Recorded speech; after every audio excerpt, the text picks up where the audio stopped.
Hey, welcome everybody. Glad to have you here. This is your man boy James. This is Sequential Treasure back again with some more sequential thinking action. Hey, a lot sooner than I expected. Actually, this is one I had planned a little while ago, but it got sidetracked. So I'm glad to be able to get back to it bring it to you guys. But here we are again. Got some audio problems last time when I loaded that intro. Seems to be working a little better this time. Hopefully, we got that all worked out. Boomering it up. That's all you can do. That's all you can do. But I want to thank you all for joining me today. Today's topic, we're going to be talking about the current wave of somewhat nostalgia that it seems the comic book industry is trying to bank on to save them from the mess that they're currently in as far as financials and sales and of that things of that nature, and how really it's not going to work out the way they think. I don't think so. I'm going to explain some of that to you, and also tell you some of what I think needs to be done. Actually, if they want to actually save it, there are certain things they could be doing, but they're not. And instead, they're trying to rely on nostalgia to do that for them. And it's just not going to work. But again, before we get into that, I want to thank you all for joining me today and taking a quick look in the chat here. We got, of course, as always, there's Leg Kick. Hello, my friend. Glad you could join us today. Hope you're going to get some good stuff out of this. But, yeah, just what was that? Oh, there it is. Okay. Gonna try to get some stuff going here, and all right. So let's boot it up right away here. Sorry about that. Just like I said, boomering it up. This never seems to run smoothly around here. But then if it did, I probably wouldn't know what to do with myself. So first of all, we're going to get rid of my face because we don't need to see me. And then we're going to boot up this. And so this is where it all began when I first saw this little bit right here.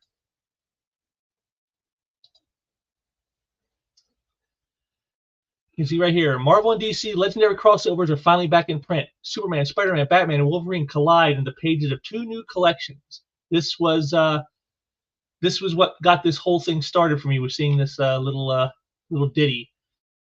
There, so you can see Marvel and DC reaching back in the past to save them because currently what they got going isn't going to do that for them.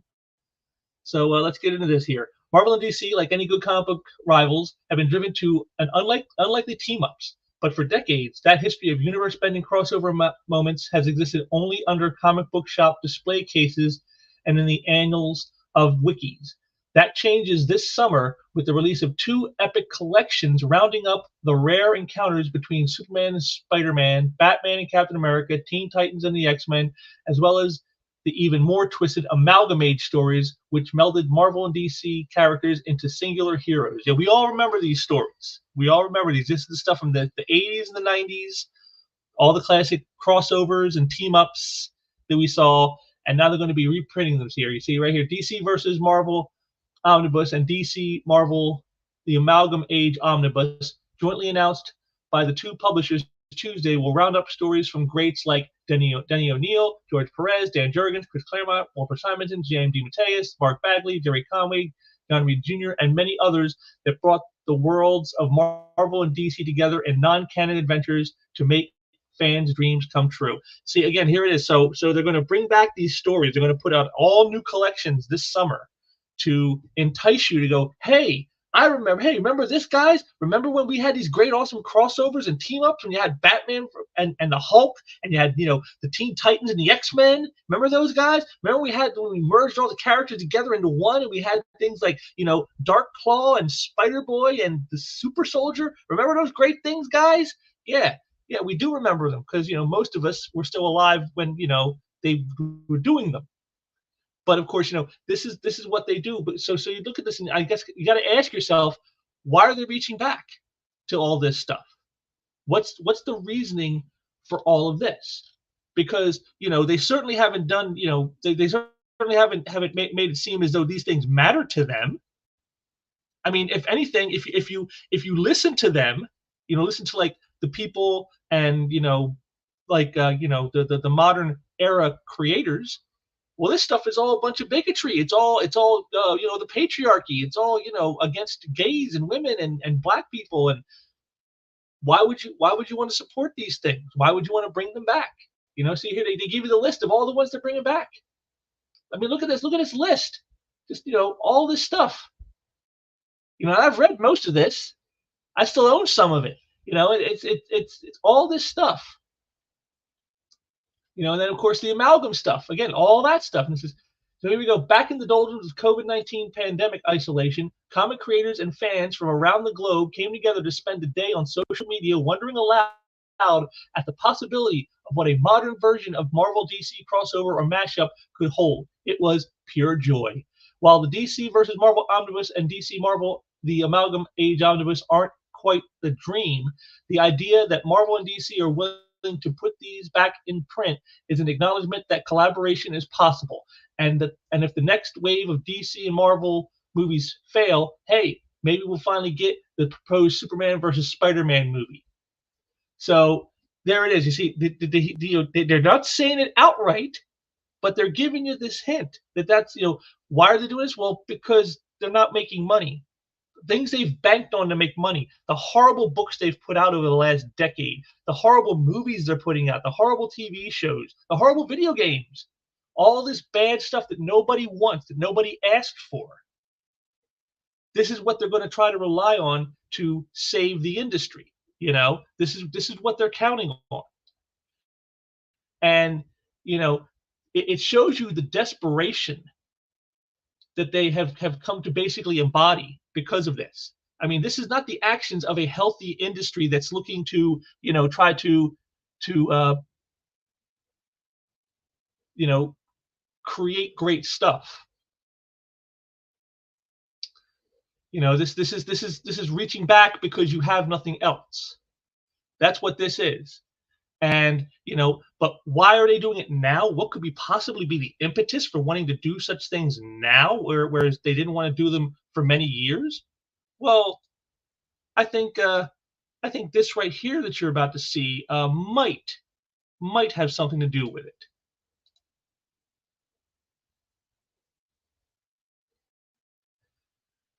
Skybound's Transformers sells over 150,000 copies. Skybound Energon's universe is off to a great start. There you go. There it is. This is what I believe is the impetus for all this sudden wave of nostalgic flashback you're seeing from Marvel and DC and even some others. There's other companies like some stuff from Image, that's coming out that's flashing back to the past. This is why they're doing it. They did this. They did the new Transformers book by Daniel Warren Johnson is so good and people love it so much that they now think that this is the way. Oh, well, that's Transformers. That's a 40-year-old franchise. Oh, well, people want the stuff from the past. Let's reprint the past, and that's what they're going to do. See, and again, but at least with his, it's a new version. It's not exactly the cartoon you grew up with in the 80s like I did. But as I read the book, I could see that it was written by somebody who understands these characters, who probably watched that cartoon growing up, who understood the lore and the universe that they're working inside of, and everything in there feels legitimate, even though it's different from how it actually happened, in the original canonized series. You still get the feeling that they're trying to respect what came before while trying to tell their own story that's not overriding everything that came before them. That the very thing you don't see from Marvel and DC today with their current crop of creators. They're always changing everything, destroying the characters, destroying the lore, destroying the past, telling you canon is bigotry and all things like that. This is what you did. But since this was so successful, way more successful than anybody imagined it could be, and it's not even just the Transformers book itself, but there's the G.I. Joe books now that are out that are making the money, and then of course there's a new book that Robert Kirkman made for this called Void Rivals, which again, another one I've read. It's actually excellent. And it's only sort of tangentially connected to the Energon universe, at least so far. But even on its own, the book is a good read. And they're just tying it in to this, I guess, to give it a little more, a little more clout, a little more visibility.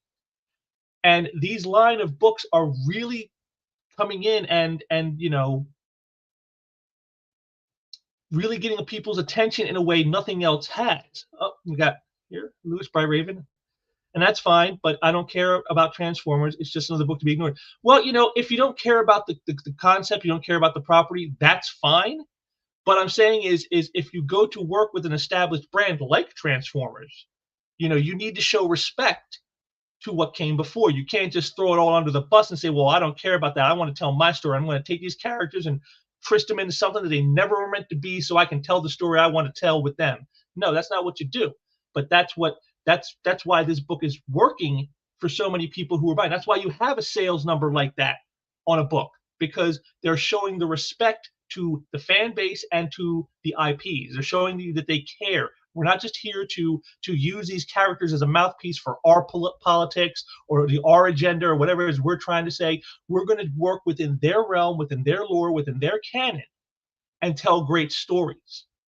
And that's something I think we all can get behind. And again, as you can see from the numbers here, that's why it's working. But and see, this is the key here.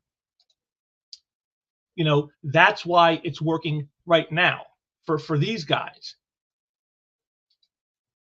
And that's what's getting Marvel and DC to want to jump on board, because they're like, oh, well, hey, there's money in the past.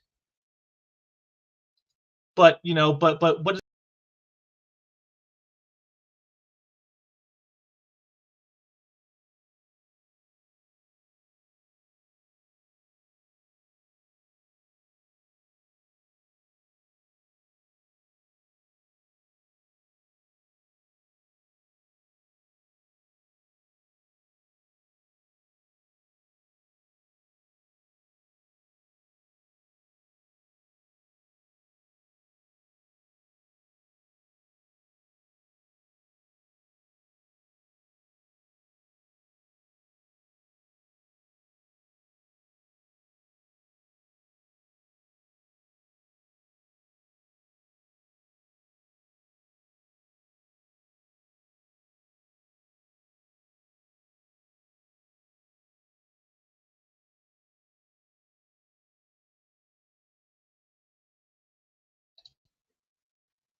technical problems? You gotta love them.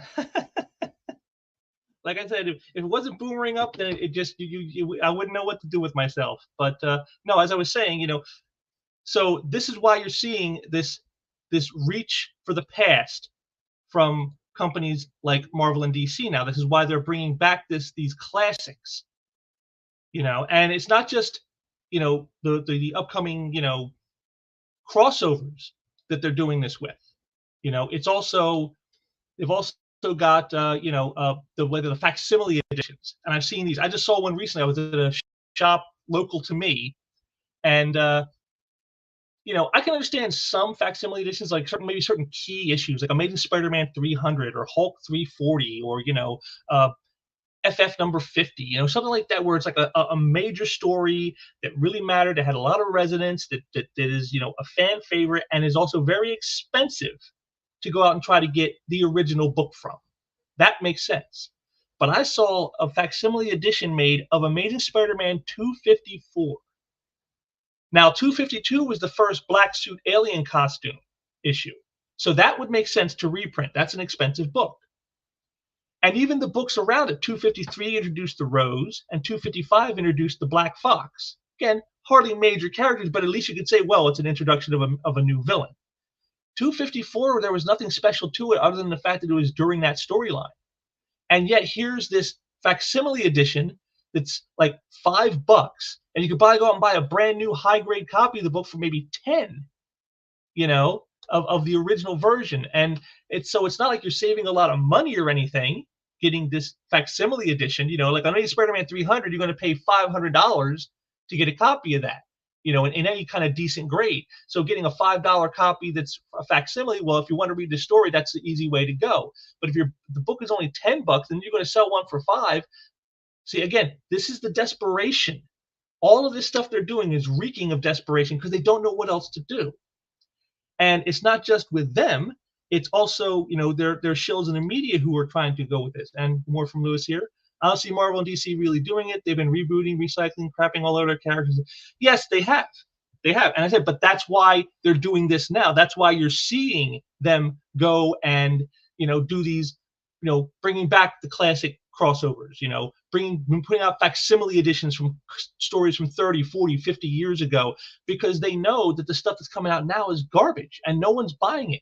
When were they buying it? Oh, well, they were buying them back in the 80s. Let's reprint the 80s stuff and put it back out there for a higher price tag than it had originally.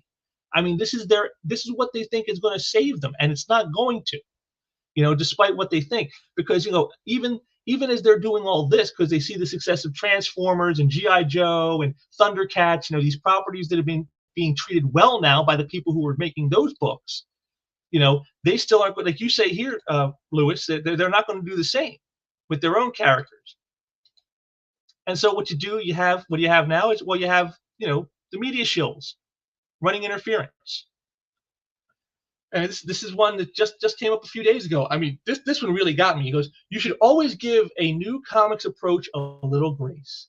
In the latest example of general rules of the comic books, Brian explains why you should always give a new comic book approach a little bit of grace. Now, this one really gets me, because I mean, these are from the same people who spent years calling you a bigot because you didn't like certain changes, and now it's, oh, you just need to show some grace. You just need to be a little open and let people have a chance to tell you the story. So here it is. Cronin's theory of comics is a collection of various rules and theories that I've noticed over the years that I think are worth sharing. Today, I explain to you why you should give a little grace to new comic book approaches. Now, notice again, new comic book approach, not new comics, not great stories, but just new approaches. Keep this in mind when we're going through this. Pretty soon, the Krakoa age of X-Men will be over, and the X-Men titles will be relaunched using "From the Ashes" as the overall tagline for the relaunch. One of the major changes is, as described in a recent Den of Geeks interview by the new X editor Tom Brevoort, we all know who that is that X-Men are going to have to start interacting with humans again. All of the assorted mutants of the world need to go and reintegrate back into the rest of the planet and live and coexist alongside a whole bunch of people that they just spent the last 5 years saying that they were the new inheritors of the future, and that you have new gods now. People around the planet have not taken that message to heart in a purely positive fashion. Kind of funny, because in a way that's kind of what they said to all of us. We're in charge now. We'll do what we want these characters, and you just better shut up and accept it, bigot. Isn't it amazing how that didn't work in the comics for the X-Men, just as it didn't work for them in the real world?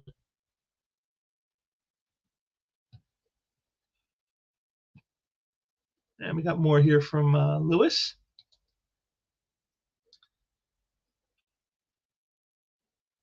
Yeah, see again, but again, you're going to see here what they mean by grace. That's the classic way, Lewis. That's how I always was. I'd give you like 4 issues. I'd buy it if I was going to try out a new book or a new series or a new storyline. I'll give you 4 issues. If you haven't got me hooked in by 4 issues, I'm out. That used to be my standard when I was reading back in like the 80s and the 90s. 4 issues and I'm out if you haven't hooked me. So that's what I say is grace, but that's not what they're going to be talking about here in a moment.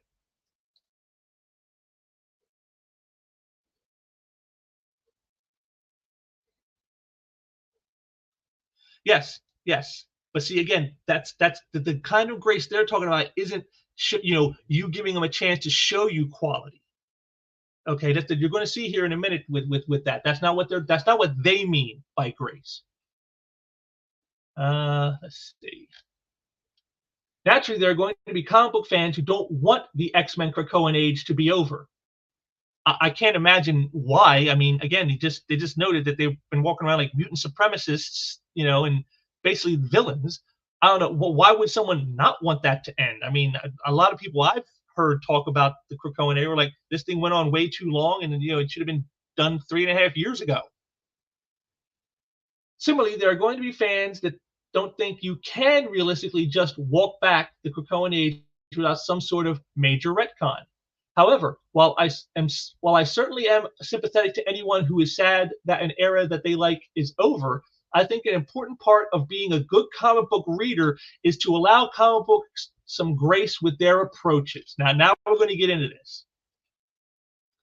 It's funny. I was compelled to write the specific specifically by reading Brevort's comment, but as I started to write it, it reminds me a bit of a recent post about the concept of headcanon in comics. As you know, and if you didn't, you wouldn't, blah, blah, blah, blah, blah. Headcanon is a term for your personal take on a comic book character. In a piece, I explained that I'm 100% in favor of people having headcanons, but where I take issue with headcanons is when people try to turn it into sort of locked in state for characters, and that anything that diverges from their headcanon is inherently wrong. Now, see, that's funny because you could say a lot of things they're doing in the books now is just headcanon. You know, making Tim Drake bisexual, making Iceman gay, getting rid of Tony Stark and putting in Riri Williams. This is all headcanon. Look at some of the stuff they've done with like the TV shows and stuff with like the She-Hulk series. That was all headcanon from the writers. That's their headcanon of what they think the character should be. Not who the character actually is, not the history and the lore and years of actual written canon about the character. No, no, no, no. This is the canon they want it to be. And that you had a problem with it, you were the one in the wrong. You were the bigot. You see, now you're starting to see what they mean by giving grace. Grace isn't about, here, we're going to do something and you just check it out and give it a shot and, give it a few issues. And if you really like it, awesome. And if you don't, well, then maybe we'll change it. Or no, there's no change. It's you need to change. See, it's not them who need to change. It's not the story that needs to change. It's not their approach that needs to change. It's you who need to change. That is what they mean by giving grace. I think that's an important way of I think that it is an important way of reading comics, and it ties into the idea of giving comic book approaches some grace. Very often, a relaunch of a comic book title will come with a brand new approach to the title. You don't have to think that the new approach is a good idea. I think that we should really and truly make some room in the world of fandom for the man, that sounds stupid reaction.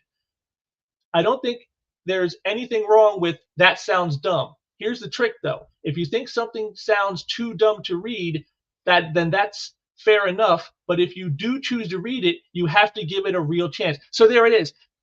It doesn't matter how stupid or bad or off-putting and just against type that this stuff is. It doesn't matter, because if you're going to read it, you have to change. You have to be open to it. We don't have to go to your expectations. You have to adjust yourself to our expectations. That's what this guy is saying. He's saying we have to adjust our expectations to what they want to do. They don't have to tailor their expectations to what the audience wants. The audience that has made this character an icon, that has made this IP profitable, that has made this thing stand the test of time. You don't have to prove anything to them. They have to prove it to you. This is the mindset. This is part of the problem in comics right now.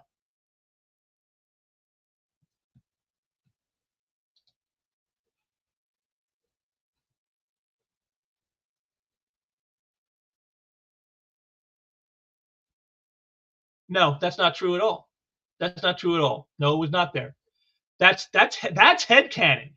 There was nothing in those books that showed that he was gay. In fact, if you know the history of the character, how many girlfriends did he have? So if he has been gay the whole time, Lewis, then he is the biggest piece of garbage walking the earth, because he told these women he loved them, and he even read his mind, his thoughts for years, for decades, saying how much he loved them. And really all he was secretly thinking was, I just need to get dick down. That's what I need. I don't need these. I just need to get a really hard ramming going. I mean, come on, that's ridiculous.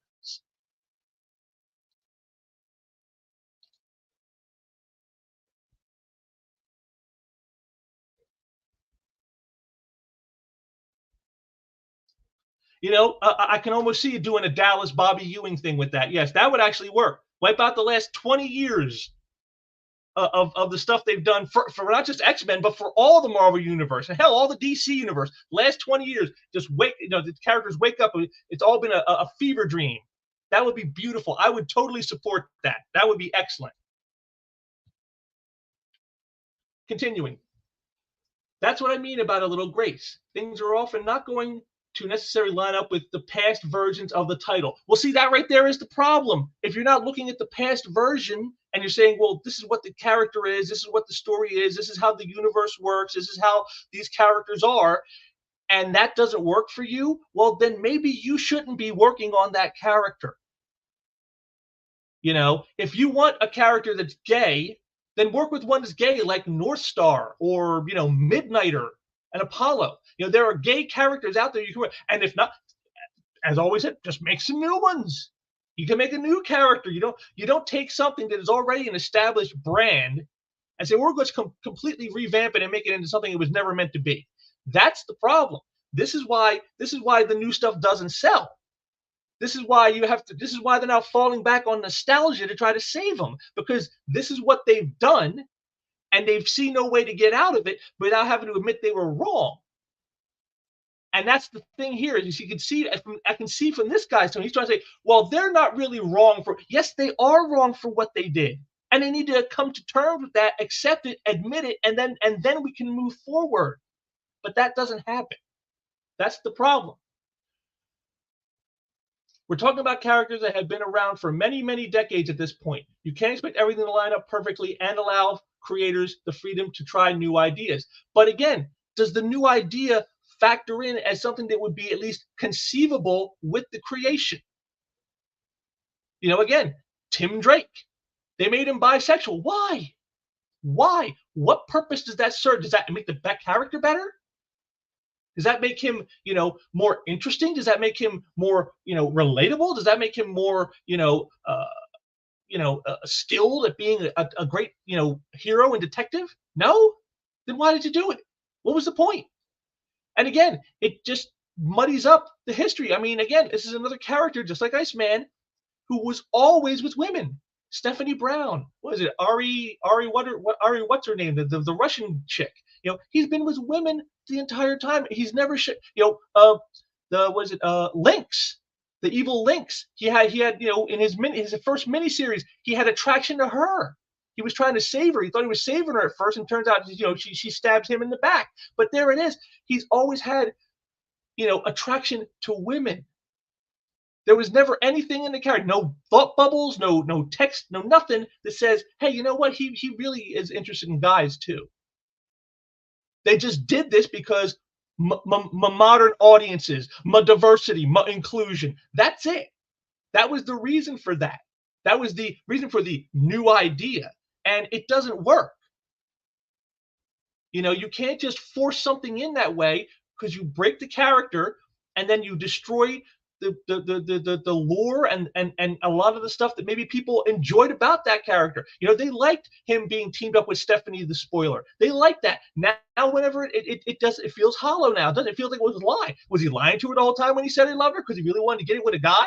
Is that what it was? I mean, but they don't think of these things when they do this stuff. It's just, what I need in the current moment is all that matters. And that's the problem. You have to give them some grace for things not quite lining up perfectly. You might have to suspend disbelief at some conceits. No, there is no conceit big enough that you can disbelieve, stuff like that. There's a line, there is a limit. And that's fine. Just do it. And if the comic is still not good, then by all means criticize it, except you don't want the criticism. Again, this is CBR. These are people who have attacked fans for criticizing the books. And not to mention that I'm sure the creators who are doing them, we all know they've attacked them. You'll get to see some of that here in a moment.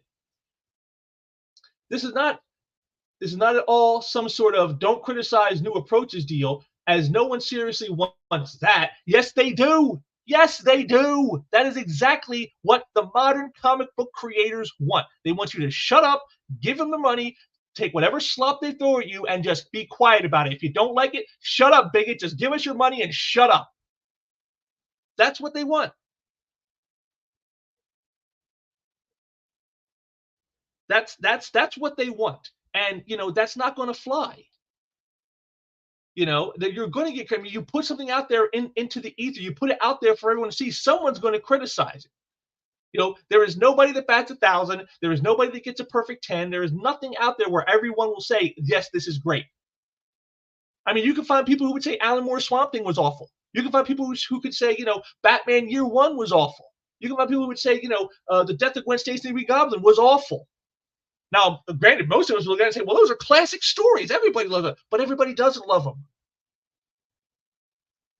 And, these creatives, which I use that term loosely, have gotten to a point where, like, they don't want any criticism.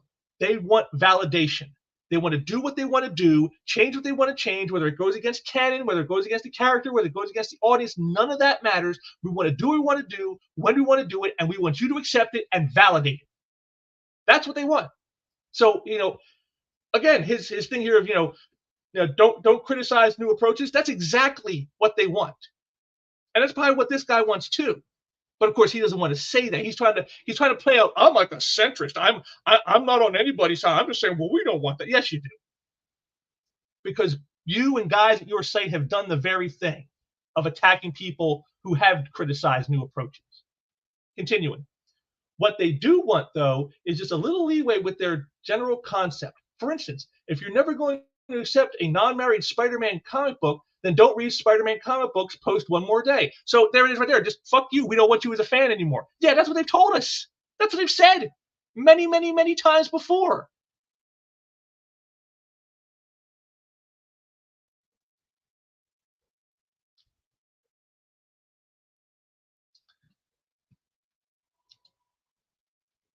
Yes, Lewis, in the real world. You know why? Because we can't read people's minds. But in comics, we do. We get to read their minds. We've read their thoughts. We've read Iceman's thoughts for 60 years. We've read Tim Drake's thoughts for over 35 years. This is why we know that that's not what they would do. This is why we know that, because we know them in a way you can never know a person in the real world. You will never be in another person's head to know what they're thinking, to know what they're truly feeling. You never will. That's the difference. Personally, I think that could be part of the reason why you don't see thought captions in the comics anymore, is because they don't want you getting in the character's head, because then you could say things like that, like, well, they wouldn't do that. We already know what they think. That could be part of the reason why they got rid of thought bubbles. And you don't see them anymore, because now it's just one less thing you can use to hammer at them when they do these things. But there it is, just, if you don't like a non-married Spider-Man, don't pick up the Spider-Man books. Oh, so basically don't be a Spider-Man fan anymore is what you're telling me. You can't be, this is where the character went and he was married, so let's take the next logical step, which would be what? Maybe kids? Now he's got to balance the thing of being not just being, the hero and trying to do the right thing and be responsible for that, but then be responsible for his wife and children. That would be the more logical step. And instead it's like, oh no, we'll just get rid of that. And if you don't like it, well, just go away. I mean, again, what did he just get done saying? Don't criticize new approaches. That no one seriously wants that. Oh, but if you don't like this idea, well, then just don't buy it. Well, then that's the same thing, then, isn't it? It's the same thing as saying, don't criticize it. You see, just two sentences ago, he just contradicts himself.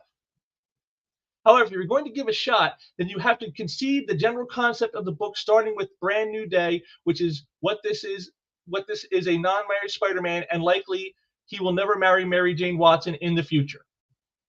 So it's like, yeah, when they just totally upend everything and change it all in a way that was completely antithetical to the character, to the lore, to the history, to the canon, just if you're going to continue reading, you just got to accept it. Just bend over and accept it. That's all you got to do. Just bend over, and if you can't do that, well, then just don't buy it anymore. Which then again brings us back to what he said. Well, just don't criticize it.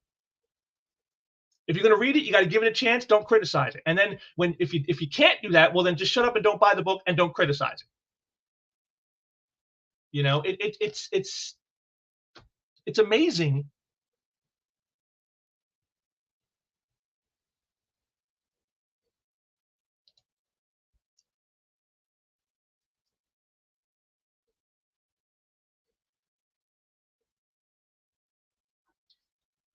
Yes, they did do that. And that was a good book. That was a book that respected what came before, that didn't denigrate anything, didn't say, hey, let's destroy stuff because we want to do this instead. See, all this boils down to is the creatives aren't very creative. See, that is a creative way to go. Hey, let's just set it in the future, and hey, now he's got a kid, and now she's wearing the webs, and he's sort of retired, and I can go with that. That's perfectly fine. You know, ending the story for Peter Parker and saying he's retired and now he passed on to the next generation. I can go with that too. That's fine. You know, but the problem is again, that's not what they want to do. They want to denigrate the character of Peter Parker. They want to bring him down. They want to make him a sad sack. They want to make him, just miserable. And they want you to say, and they don't want you to say anything about it when they do these things. And it's like, but you can't not say it if you care about it. Again, this is the funny part. I see what Lewis is saying here, but what he's not getting is they've spent decades getting us to care about these characters. And now that we do, suddenly when they want to do things that would totally destroy them, they don't want us to say anything about it. And that's just not how it works. That's just not how it works. People have to have the freedom to try new approaches. Can you imagine if people weren't more flexible with Keith Giffen and J.M. DeMatteis's drastically different approach with the Justice League International? There were plenty of fans who couldn't look past their beloved Justice League becoming a bit of a humorous series, but those who were flexible with it got a well-told comic book series that became an unexpected hit. Again, but here's another factor that he's not factoring in. Giffen and DeMatteis, by this point, had a pedigree. We knew they produced good quality stories. We knew that they could do that. We knew that they were writers who knew how to tell good stories and could make it interesting, without necessarily breaking all the characters. Now just look at, again, the X-Men Krakoan era. Was that one book, X-Men Green? You had Nature Girl going around murdering people because a turtle died from a piece of plastic. And she's going around murdering people. And somehow she's supposed to be seen as the hero? How does that work? The people who wrote that story, it was obviously their personal political agenda masking itself as a superhero story. But rather than write the story they wanted to write, which is, I want to write a story about activists who go around murdering people they don't agree with, which they know probably wouldn't play very well. Instead, let's wrap it up into X-Men and say, well, they're fighting for a cause, and the mutants are trying to save the world, and that's how they played it up. But see, these people don't get the leeway that DeMatteis and a Giffen would get, because they don't have the respect for the characters, they don't have the respect for the audience, they don't have respect for the canon and the lore. These characters are just mouthpieces for what they want to say. And they don't care if anybody likes it or not. Whereas Giffen and DeMatteis, well, yeah, they may have done something that was a little off-center, a little off-beat. But guess what? They still, Batman was still Batman. Blue Beetle was still the Blue Beetle. Yeah, there was a humorous take to it, a humorous bent in the story, yes, that was a little less serious, than past iterations of the series had been, but it wasn't like suddenly the characters weren't the characters they had always been. And that's the difference. That's what you're not seeing today.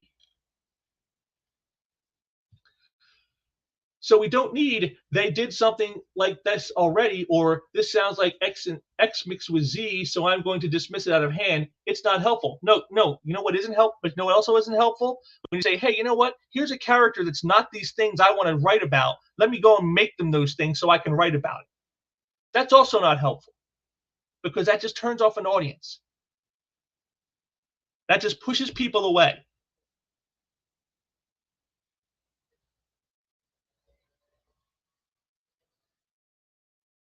That's what this guy isn't talking about. See, there's things he's not saying in what he says, and that's the thing he's not saying is, well, we shouldn't turn off audiences. He doesn't care about that. And then he talks about, is there anything that new comic book approaches owed the fans as well? And he says, well, actually, I wrote a piece a while back, and about them owing something, and here's what I said. The main argument in favor of allowing characterization changes, and it is an argument I'm basically in favor of, is that you have to give writers the freedom to write the story they want to and they can't be expected to be beholden to continuity. Right there's the problem. Right there, he just in one paragraph just summed up the problem right there. No, you should be beholden to continuity when you're working on an established character with an established fan base, with an established lore and history and canon. Yes, you need to be beholden to that because you cannot take that character too far outside of that. Otherwise, it's no longer that character anymore. When you change fundamental things about that character, suddenly they're not the same character anymore. Again, this is the Krakoan era of X-Men. They're like villains. There was a storyline, what was it, where they tried to steal Franklin Richards from his parents because they wanted all mutants on the island, and he's a mutant. But yet, the family's like, well, we're not going to give up our child to you. And so they tried to take him by force. Who would do that? What hero would take a child from his loving parents? A villain. The X-Men were villains in that story. And that is why that whole era now is seen as garbage for stories like that. Stories like the X-Men Green story. That is why it's seen as garbage, because it goes so far against what the characters are supposed to be. You're too far outside of their continuity that they don't even feel like the characters that they're supposed to be. However, when you take an established character and make a major change to said character, what you are doing is intentionally evoking continuity. You are using character X because you want the continuity behind that character.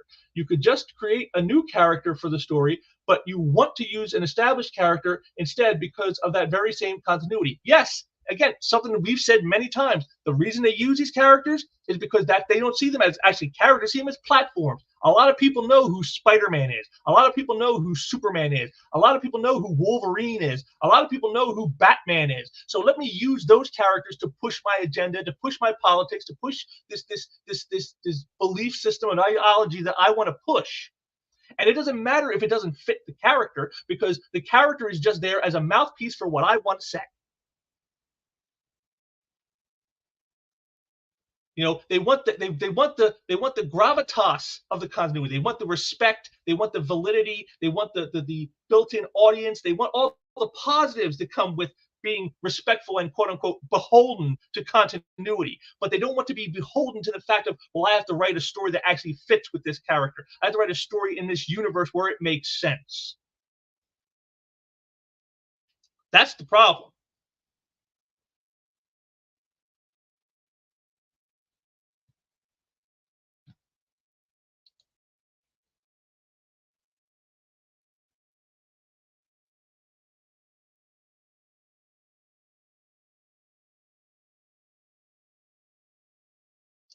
Well, yeah, you could say that they were wrong, but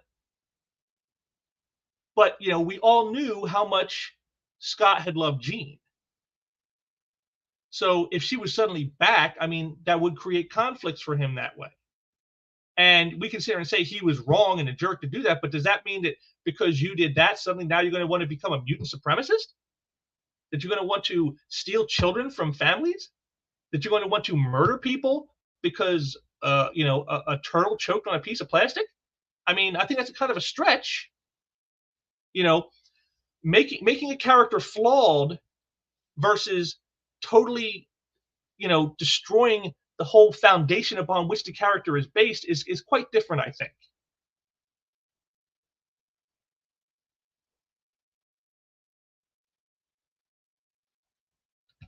So when you opt to use the continuity of the character, then I think you should be expected to at least address the changes you're making with the characterization of the character. Well, but that's just it. They don't explain it. It's just, this is how it's going to be now, and if you don't get with it, you're a bigot. That's what we've been told for a decade. That's what they've said. I mean, again, you guys have seen in past ones. I've shown you the quotes, the stuff they've said to us regarding this. This is what they do. So here's this guy trying to tell us, oh, you got to give them grace. You got to give them a chance to get their story out there. And meanwhile, you can see not long ago he was with us. Oh, well, that's what you have to do. But they're not doing that. And now, rather than do that, this guy is saying, "Oh, well, you just need to give them a chance, and you need to give some grace and let them have a shot at making their points, and blah blah blah blah blah blah blah." But that's not what it's about. And again, what is it? So what is this stuff we need to give grace to? What is this stuff that we need to give them a shot? Let them have their approach, and you need to give some grace to them so that they can make that approach. What's this great approach that they want us to give that grace to?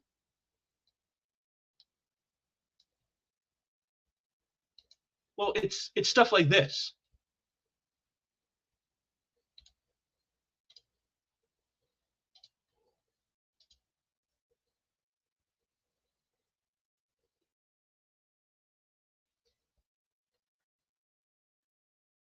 Marvel teaches Peter Parker transformation into the Spider Goblin. The Spider Goblin. They're going to make Peter Parker the villain. They're going to make him the bad guy.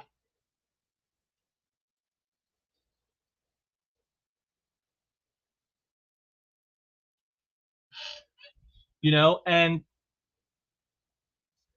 this is what you need to give grace for this stuff like that. I mean, this has got to be the most ridiculous thing I've ever seen. Let's take the guy who was the hero and turn him into the villain he hated. And somehow this is supposed to be a great story idea. And this is like some undercover thing where like he's pretending he's going to be the Spider Goblin.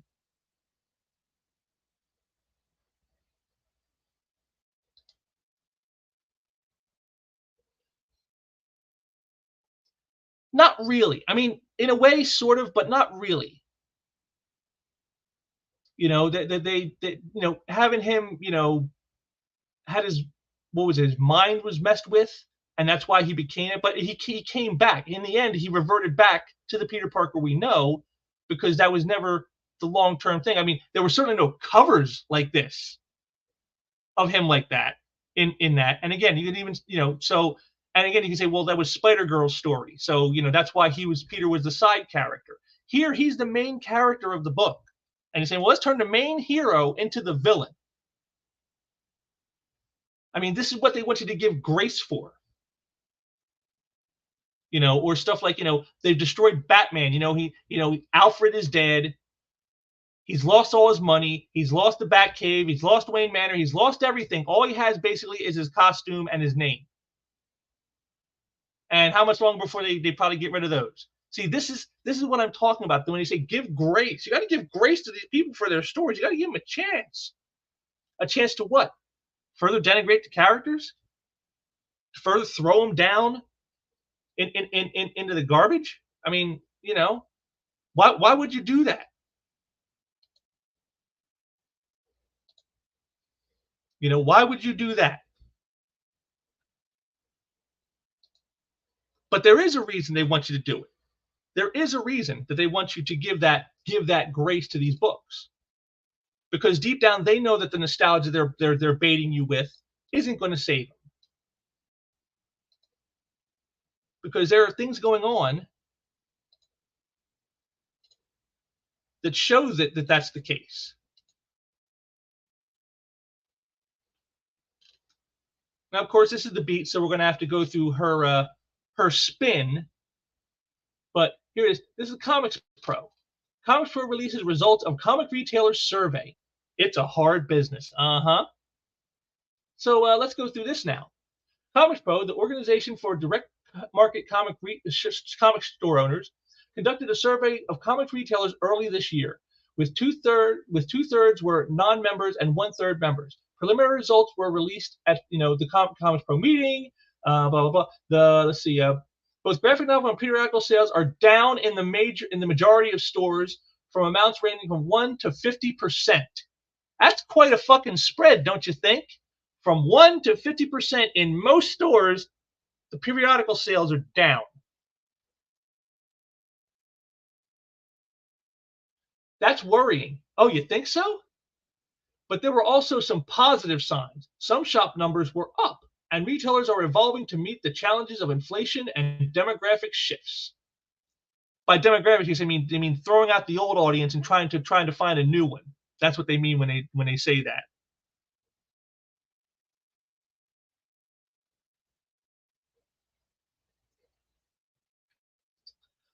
Let's see. Overall, this retailer survey one of the first real snapshots of the makeup of the direct market we've had in a while. Let's see.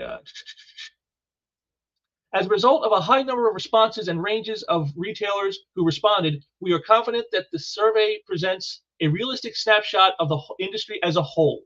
Uh-huh. And here we are.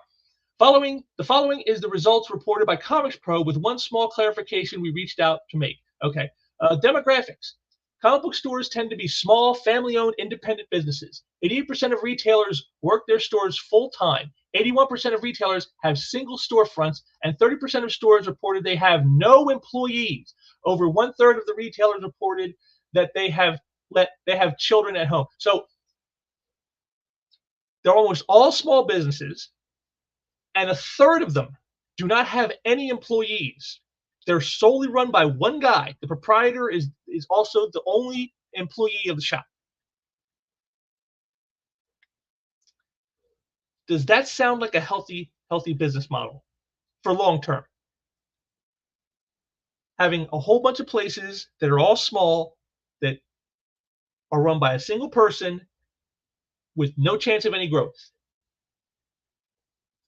Continuing on.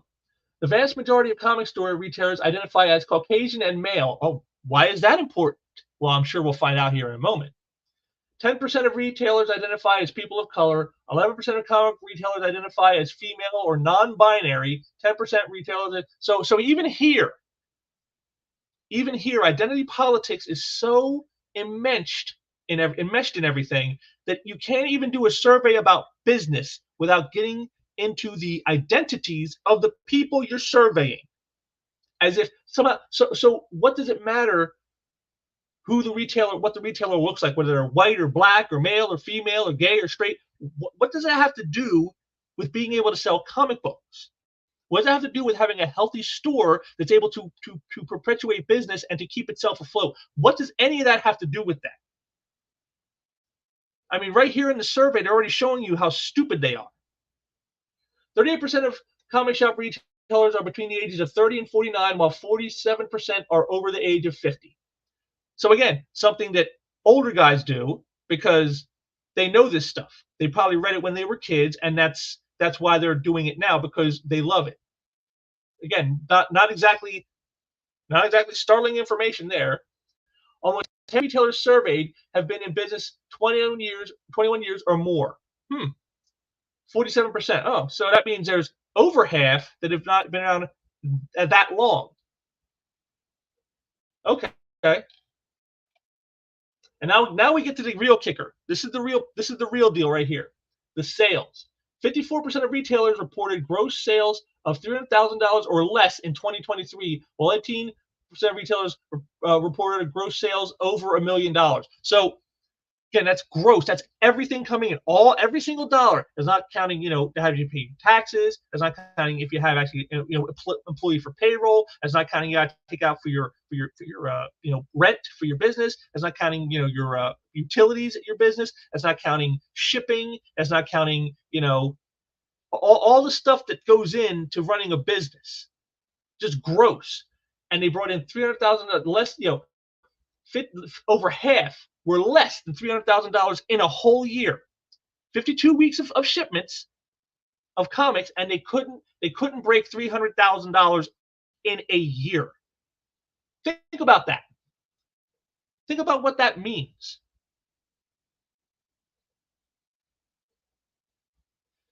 Overall, sales were down in 2023. The majority of comic book stores, 69%, reported lower gross sales in 2023 than in 2022.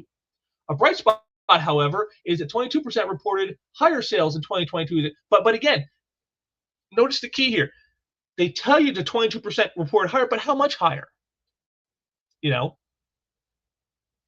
60, 70, or 5? I mean, it would make a difference. If in 2022 you did, let's go with their number here, $300,000, and then you were up in that year, but you were up by, $315,000. That's only 5%. That's only 5% more. That's not a real big difference, is it? Especially in this current economy we have with the inflation and everything else. A 5% increase isn't going to do much. I mean, hell, that's probably cost of living increase alone right there.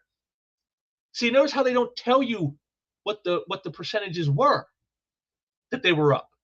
Because if they did, that's probably what you would see. Or the ones that were saying are up, well, they're probably up a very minuscule amount. And then when you look at the ones that are down, it's probably down a lot. Like, oh yeah, normally we get like $300,000. We only got 200,000 this last year. We're down like a third. So when you got people who were going down by more and the ones who were going up by less, what does that tell you? See, again, even here they still hide the numbers. When comparing 2023 sales to 2019 pre-pandemic, fewer stores experienced a sales decline for that period than they did from 2022 to 2023. 54% of comic book stores reported lower gross sales in 2023 than in 2019. Comic stores definitely experienced a sales boom in 2022 as people began to spend money on themselves again following the pandemic. 2023 was a tough year because the cost of living rose significantly, reducing the money people were willing to spend on non-essential items. Well, yeah, that's common sense. But again, look at how they try to go back to, oh, well, they were up compared to 2019. Well, yeah, lots of things might be considered up, considering prices are up, considering inflation, considering other economic factors. There's a lot of reasons why you might say, well, they're up from this point. Well, yeah, but that's not a very fair comparison. But again, they're not about fair comparisons. They don't care about that. Sales of new comics were down 73% in comic shops in 2023 versus 2022. While graphic novel sales are down 65%, we're down 65% of comic shops, with a decline between 1 and 50% reported. There you are.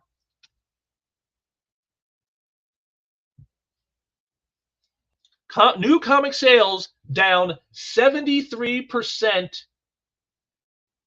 We're down 70% of comic shops in 2023.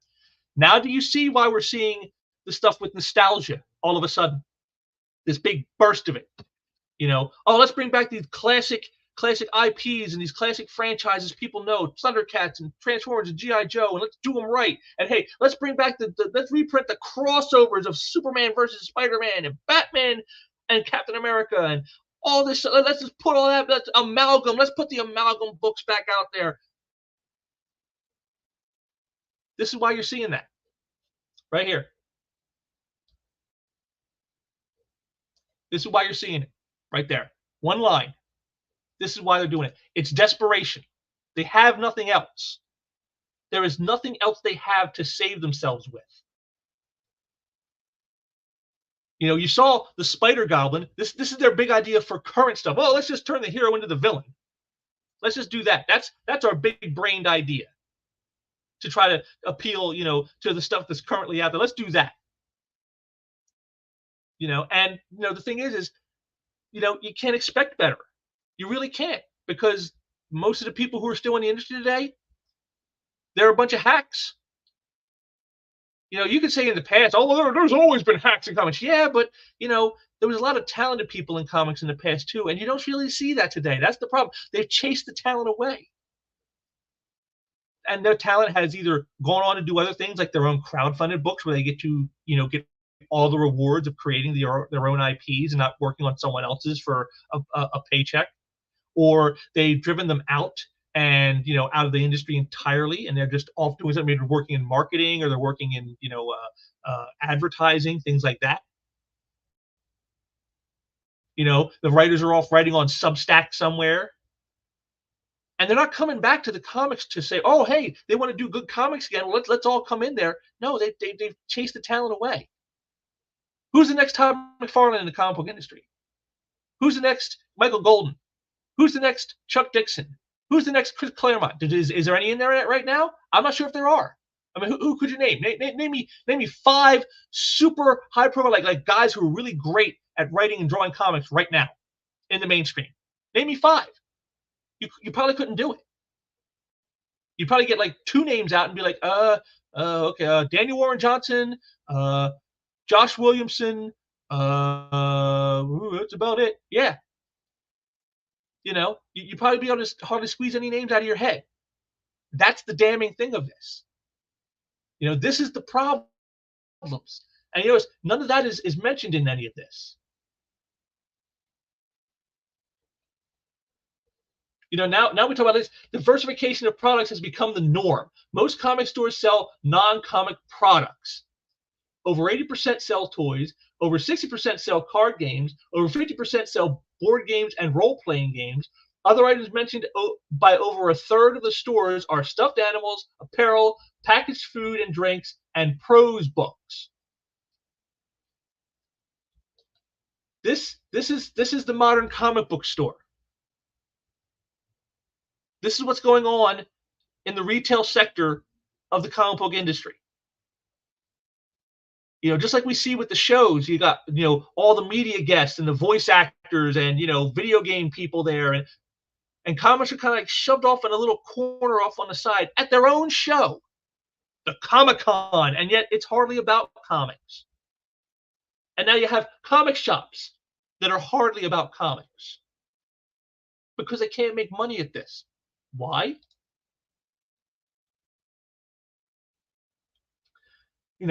Almost all stores offer comic subscription service at their stores. 50% offer discounts on their new comics, while 39% have rewards programs.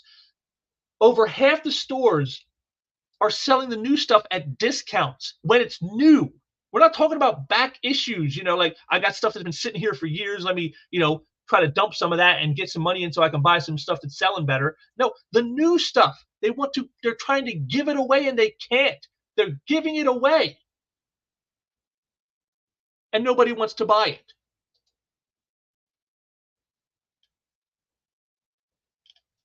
And they talk about operation costs and all this.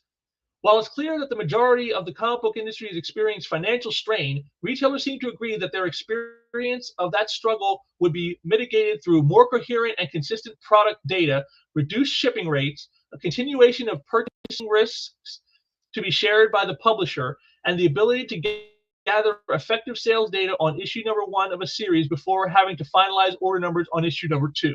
Retailers are compensating for these struggles by diversifying their products mix with toys and games, as well as diversifying their sales channels by selling at conventions, to schools and libraries, and online.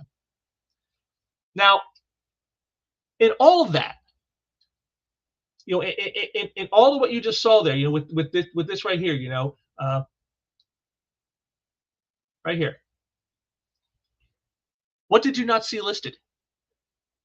What was glaringly missing from this list of concerns and ideas that retailers had to improve things for themselves? Reduce shipping rates, consistent product data, purchasing risks shared by the publisher, gathering more info on issue 1 before ordering issue number 2. You know what I didn't hear? Better quality product. Better stories, better art, creators who care, creators who don't denigrate the characters and the audience, who don't go and fire up on their Twitter and call their customers bigots. I didn't see any of that there. I didn't see them saying, "Hey, take out the biased political bullshit narratives you want to stick into these characters where they don't belong." I didn't see any of that. You see, this is the problem. Here they are. The retailers are telling you that things are not good, and yet even they aren't telling you why they aren't good. Just give me a better discount on my shipping and give me more lead time on getting issue 2. Give me data on 1 so I can get number 2s ordered correctly. And take some of the risk yourselves, publishers. Don't put it all on us.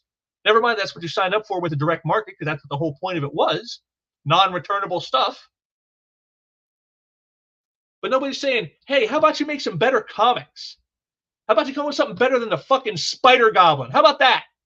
How about if you don't fucking take everything away from Batman, kill off his manservant, fucking take away the mansion and the Batcave and his money and all? Maybe don't do that. Have Batman be fucking Batman. How about that? Wouldn't that be a novel idea? Wouldn't that be a great approach? You see, this is what I'm talking about. There are things going on in the industry that we all know are happening, that they know are happening. We saw some of that with Glenn O'Leary, that guy who came out and said, people don't buy Captain America because they want to hear the political speed of a writer. They want to buy Captain America because they want to see the adventures of Steve Rogers. Write Steve Rogers like Steve Rogers, not what your idea of you being Captain America writer. Write it like Steve Rogers. Yes. Yes. That's what we need. If you had better quality product, if you had people willing to do the right thing by the readers and the characters, you wouldn't have this.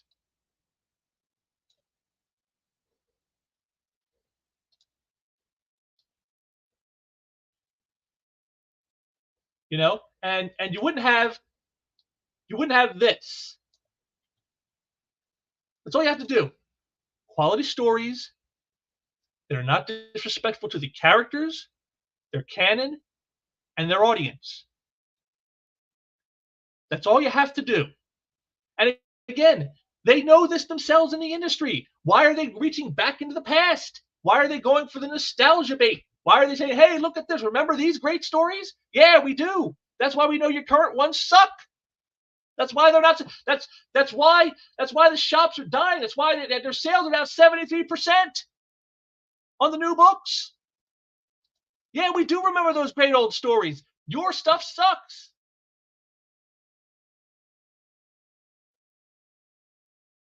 It just stymies me how none of them catch on to this.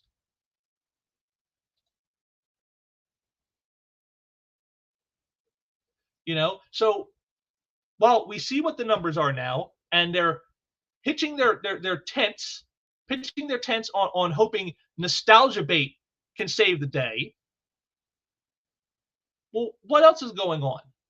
What else is happening in the comic industry while all that goes on?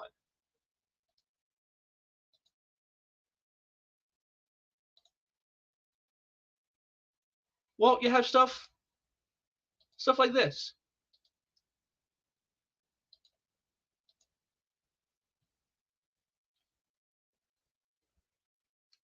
Flailing woke Marvel lays off staff, says it will reduce output.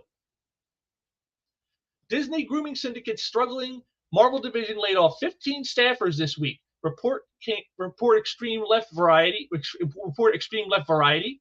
The report goes on to say the layoffs came after challenges associated with the 2023 release of the led Marvel to reevaluate its rapid production ramp up for the launch of Disney Plus. The premise was that the number of titles had decreased overall. The layoffs are part of Disney's plan to absorb the Marvel Entertainment banner, which previously operated as an independent division, into other parts of the company and create redundant jobs. No matter how you interpret it, these layoffs stem from one major problem. This reduction in Marvel's movie and television titles was caused by inferior product. Nearly all of those movies and TV shows stunk, prompting Disney head Bob Iger to slow down the fail. There you are. There you are.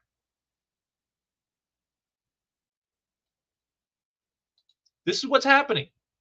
This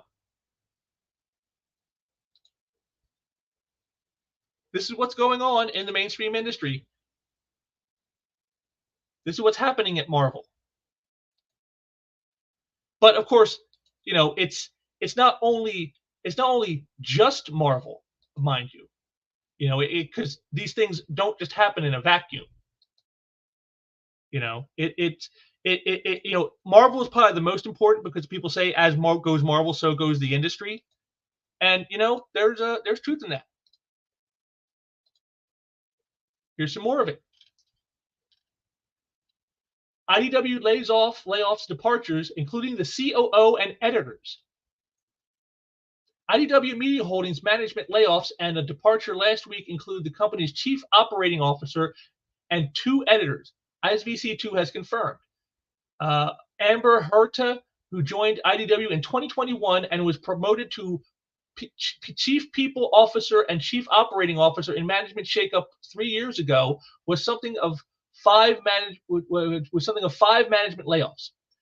Group editor Kristen Simon, who was also handling original graphic novels, collected editions, and new initiatives, was another layoff. And longtime special projects editor Scott Dunbar, who'd handled the company's artist editions, for which he won multiple Eisner Awards, left the company last Friday.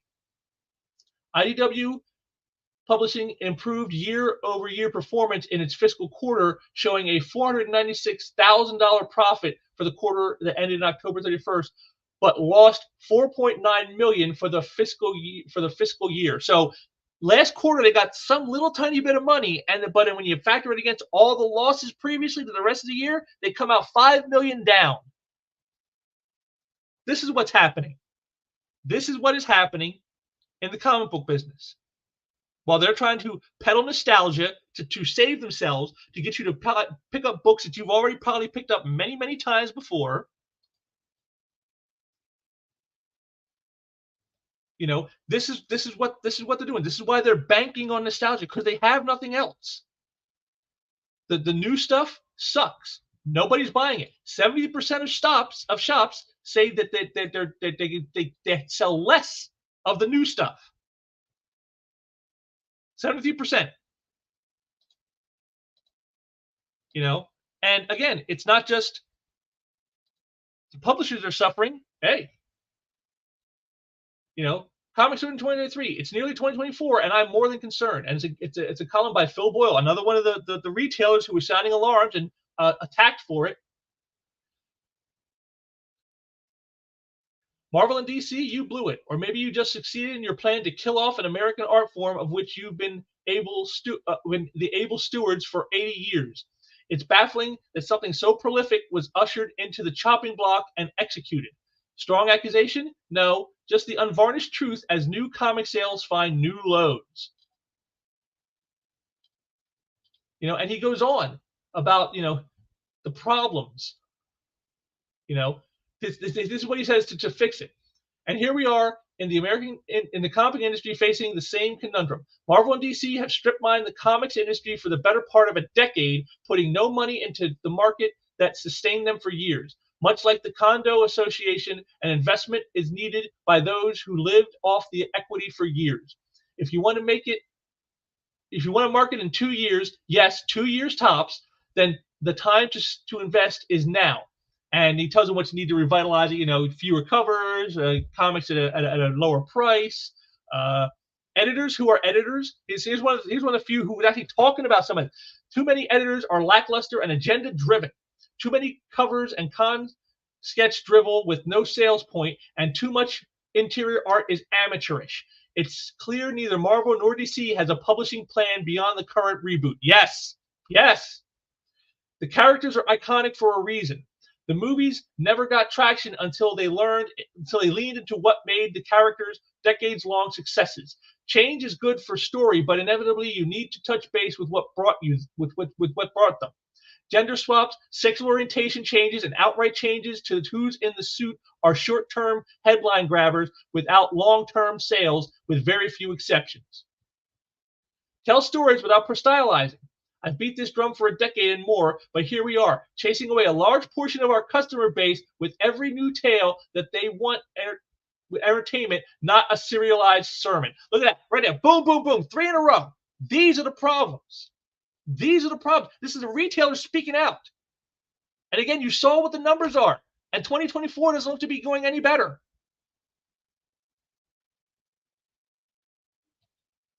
So the publishers are failing. And the retailers are failing. You know who else is failing?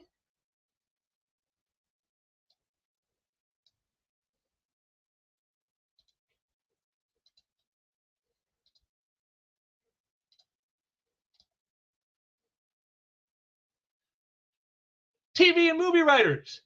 I'm scared. Why? It's a brutal time to be a TV writer. The end of the peak TV has ushered in an era of contraction with fewer buyers, farewell to the CW, and fierce competition for the few shows that are staffing.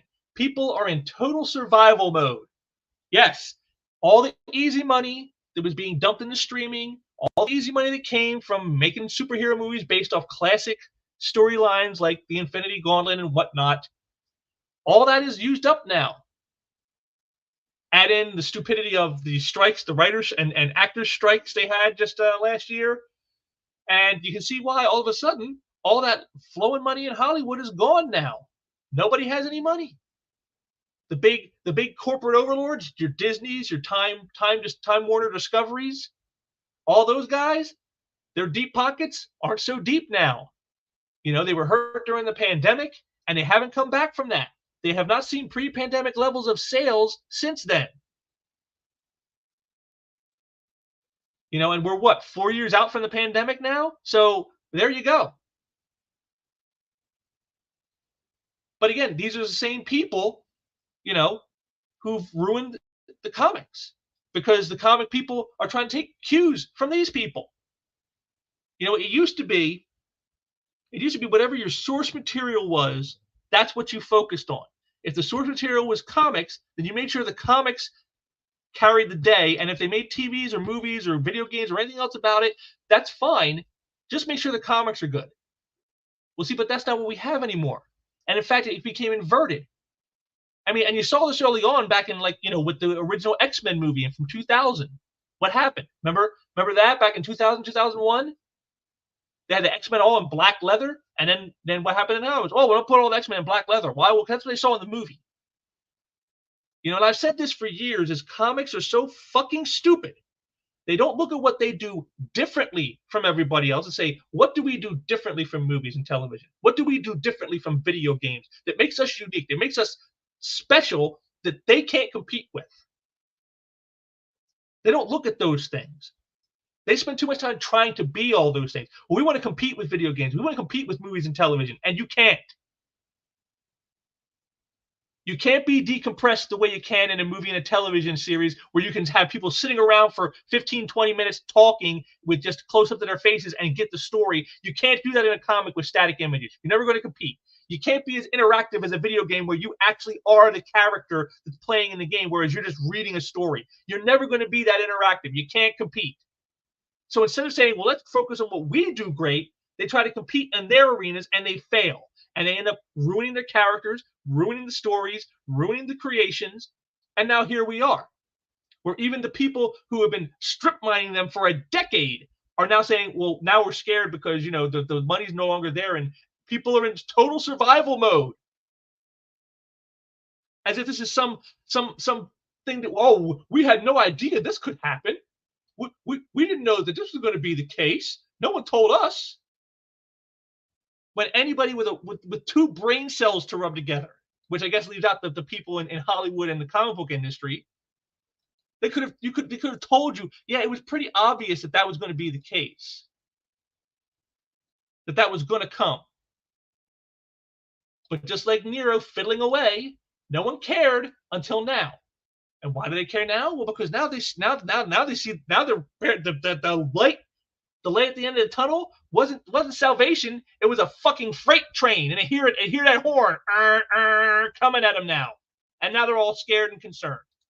Where was this concern 5 years ago when the fans were telling you, knock this shit off, make good stories, stop doing this shit, stop altering characters in ways they were never meant to be, stop denigrating, the lore and the canon, stop calling us bigots because we don't just accept whatever swill you throw down in front of us. But they didn't want to listen. And it's not even just the entertainment sector itself that's hurting. Here's the other one. Over 500 journalists were laid off in January of 2024 alone. The job cuts come after an already bleak year in the news business. Reporters are losing their jobs. So your Heidi McDonald's and your Rich Johnsons, they're shaking in their booties. All the free-flowing access, all the free-flowing money in the gift bags. And, again, just a couple months ago, I did a story where, they lost the Eisner Award for the best journo stuff. The Eisner no longer recognizing them. Heidi McDonald whining, I'll never be able to wear my Eisner dress anymore, I guess. But again, what have they done? They've attacked the readers, called them bigots, called them Nazis. What have they done to engender you wanting to help save these people? Nothing. And do they report on stories? No. I mean, you saw the guy I just showed you with his whole thing about, you got to give new approaches, some grace. And what he means by give them some grace is, well, if you don't like the concept, just stay the fuck away and shut up. And if you do like the concept, well, then you just need to accept it and shut up. That's what he basically was telling you. That's what these reporters have done. And again, and look what's going on in gaming right now with Gamergate 2, Electric Boogaloo. Here they are. They were attacking people because they created some Steam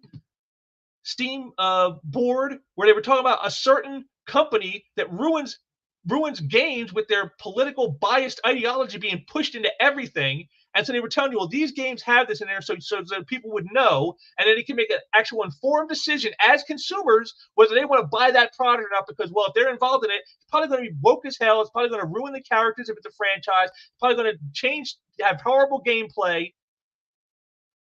And so we're telling you this, and they attacked those people.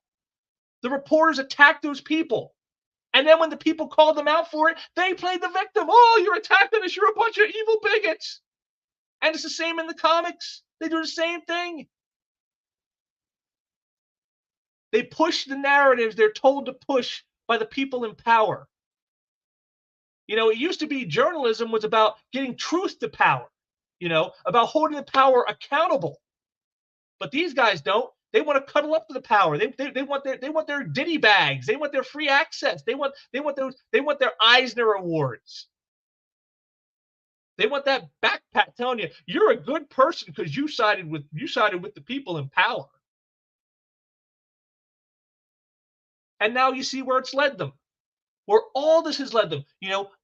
I've showed you all this to prove right down the line, from publisher to retailer to the people in Hollywood to reporters. Everyone down the line here is all suffering right now. They're all in pain.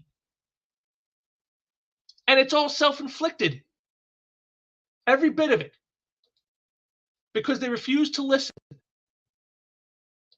For years, people tried to tell them, they tried to warn them, they begged them, they pleaded with them, please stop doing these things. Stop attacking us. Stop attacking your paying customers. Stop calling us Nazis and bigots. Stop it.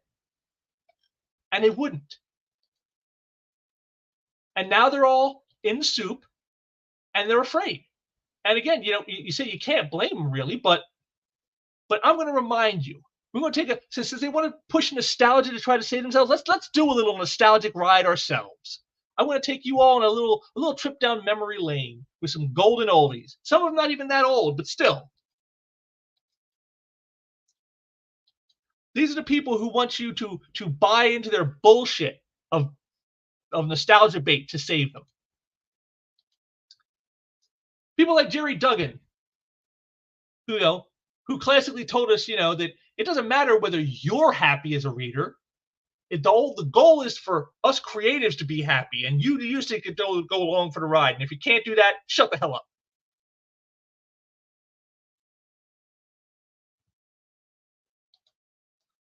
Of course, here's classic dipshit Ron Mars. Basically telling you that you as a reader are not his customer. Never mind that readers are everybody's customers, because without them and their money, then all of this stops. Again, as you're seeing, 73% down. 70% of comic shops say new book sales are down.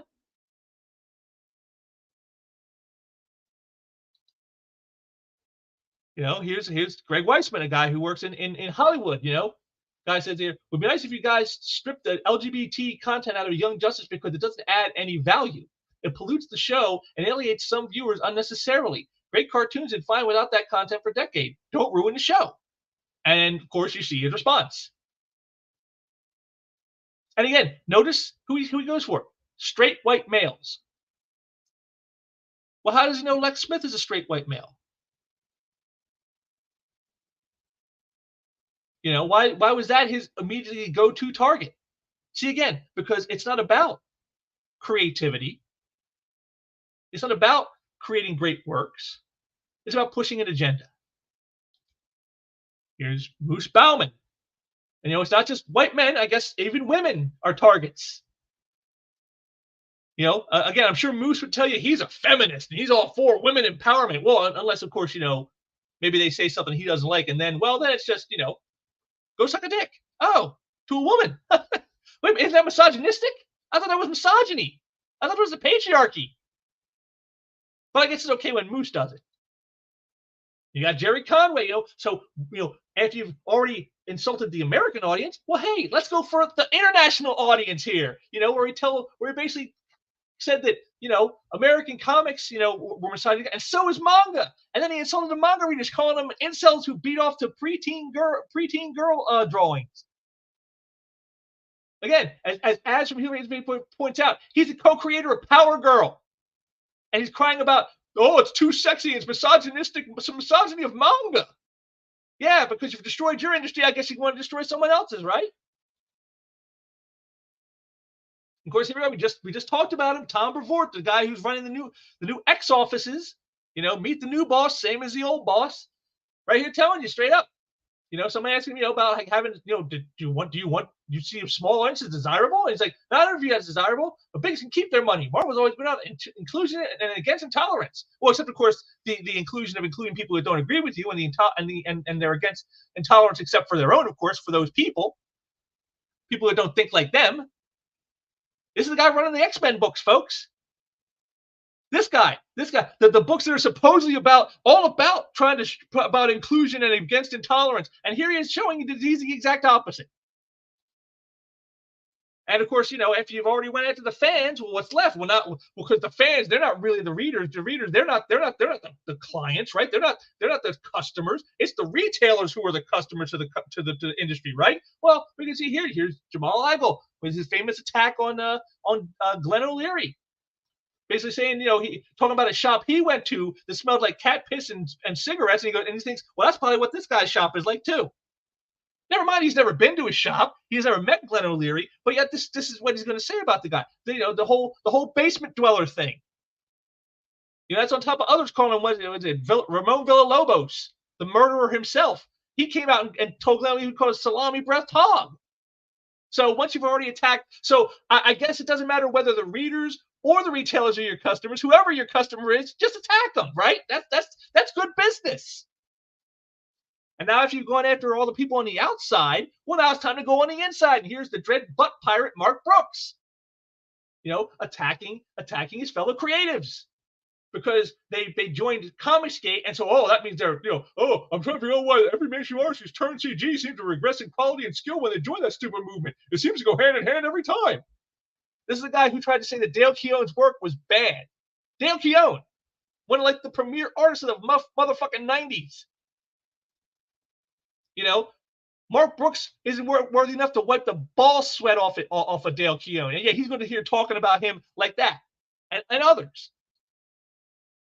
Here's Scott Kurtz, the pig boy of the industry right here, trying to get people banned from conventions.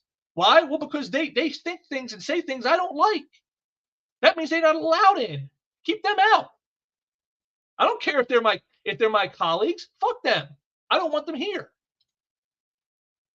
V.I. Alice, here she is, just basically telling you certain people just keep them out altogether from not even becoming a colleague. Oh yeah, black and brown people, queer people that are not cis dudes, any combo of the above. If you are even a little curious about being an associate editor for Marvel, click through, apply. You are needed. Oh, so they're needed what? Because they're black and brown queer people? I mean, the fact that they don't have the skills to do the job, no, that doesn't matter. Because you notice what's missing here. No, you don't need any competency or skill. Just be a little curious and be in the correct identity categories and apply. You don't have to actually have the skills to do it. We'll hire you anyway. Just don't be one of those cis dudes, and especially not the white ones.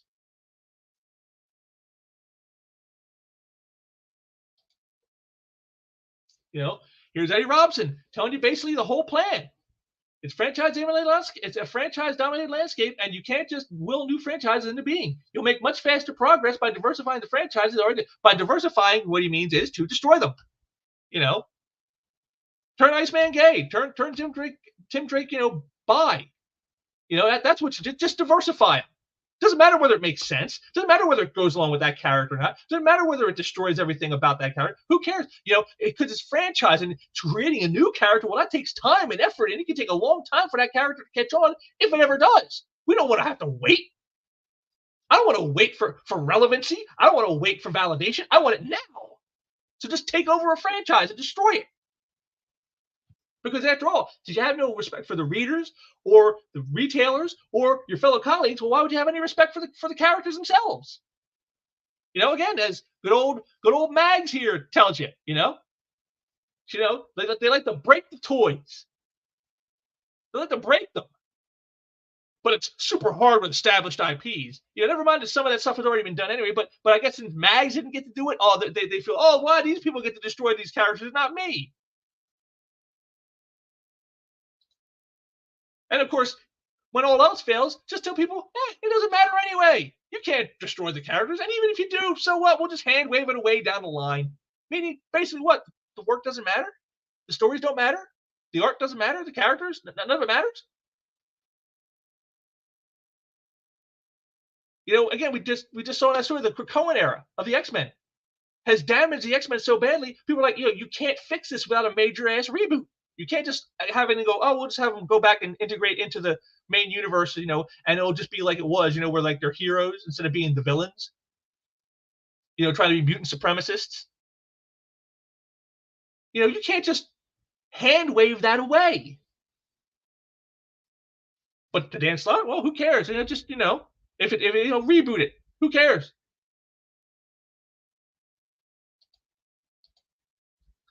And of course, now that you've already destroyed everything in the industry, well, then, you kind of wonder, maybe the nihilism runs even deeper than that, which of course it does, because here's Eric Larson calling for Donald Trump to be executed on the White House. The closure America needs to start the healing process. Notice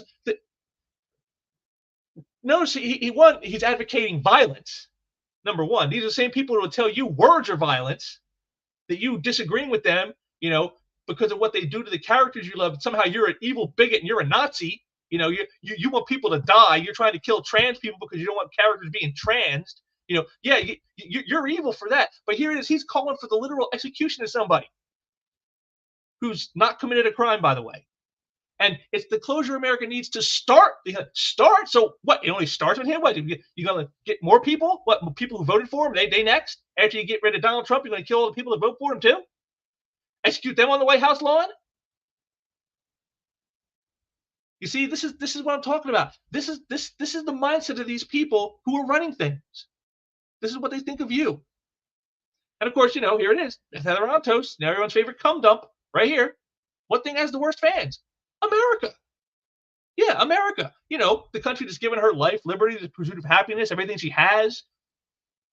The fact that she's not, being forced to dress in a certain way, and the fact she was able to get an education, the fact she was able to get a job, the fact she's able to have her own money, the fact she's able to run her own life, the fact she's able to walk down the street without a man being present. I mean, all these things that that America gives her. Oh yeah, that's the thing. That's the worst fans. Really? Wow. So I guess you'd like to go live somewhere else? Oh, well, of course not. Of course not. Because that's the thing about these people. They never do that. They may threaten it all the time. Oh, if Trump gets back into office, I'm moving to Canada. Except I won't, because I know I'll never have it better here than I will anywhere else. So I'll just say that because I'm a retarded brat. But this is who they are. And of course, Gail Simone just, again, once you've done all that, well, this just seems like a natural fit. Just destroy the industry itself. I mean, who cares? You hate the readers, you hate the retailers, you hate your colleagues, you hate the country that makes it all happen. Why not just destroy the whole industry? Who cares? Who cares? Hey, Mark Waid, burn it all down. It's better to burn it down than to work with people you don't agree with. That's the way to go. That's the American way, right? But then, of course, the media always turns out comics are not dying. Don't believe the Sherlock and con men. Oh, the comics aren't dying. You mean like we just saw with the Comics Pro thing, saying 70% of stores are saying new sales of books are down, and they're between 1% to 50%. Oh, imagine that. I didn't know that losing 50% of your sales over a year is not dying. Holy crap. That's some really great math skills there. Because you see, this is what's missing. This is what's missing. The way it used to be and the way it is now. This is what's missing. You used to have adults who understood how business works, who understood how you have to get people what they want if you want to get their money. And then you have today, where it's, we don't care if we get your money. We don't care. After all, remember Tom before said, biggest can keep their money. And this is where we are. And yet they wonder, well, wait a minute, why are the shops failing? Why are our new books not selling? Why is the TV and movie stuff failing? I don't know. Maybe this has something to do with it. But you know me, I'm just a conspiracy theory bigot over here. What do I know? But this is the real truth right here. Comic pros hate accountability. Reader complains about books. Pros, suck it up, incel. You're not the customer. Retailers are. Readers, okay, and they stop buying. Retailers, these books aren't moving. Readers don't like them. They suck. Pros, no, you just know how to do your job. See, like I said, just so it doesn't matter whether the readers are really the customers or whether the retailers are customers. It doesn't matter to a pro because they hate them both. And how can you have a successful industry where you hate the very people you rely on to pay the bills? But Graham Nolan gives us the great wisdom here. If you want the comic industry to crash and burn to the ground, be careful what you wish for. You know what the difference is between fans and backers? Fans support you with tweets and attaboys. Backers support you with their wallets. I have backers, and I love them.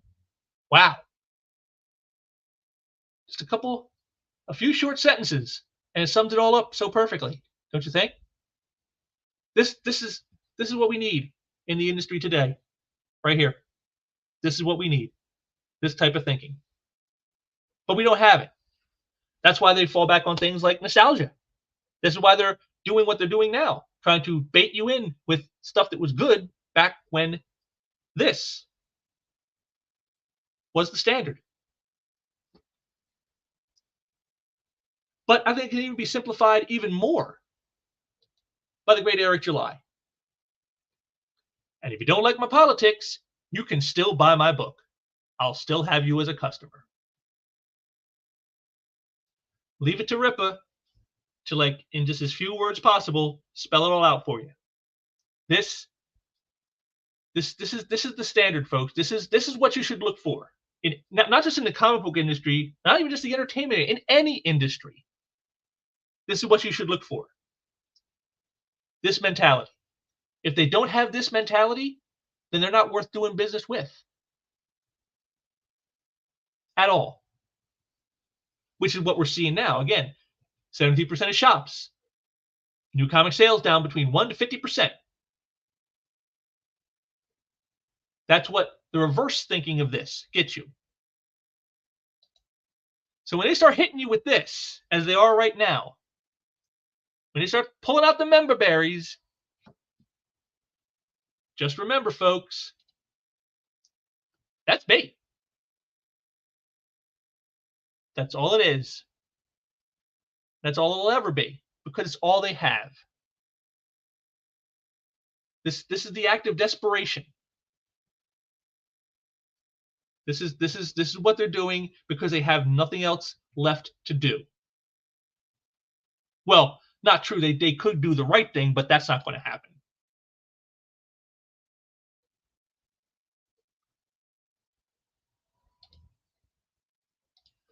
But as always, I don't want to leave you guys on a down note. I want you guys to have something positive, something uplifting to think about. So I'm gonna set up something here for you that's going to give you a little positivity here at the end, because I think we all need a little positivity.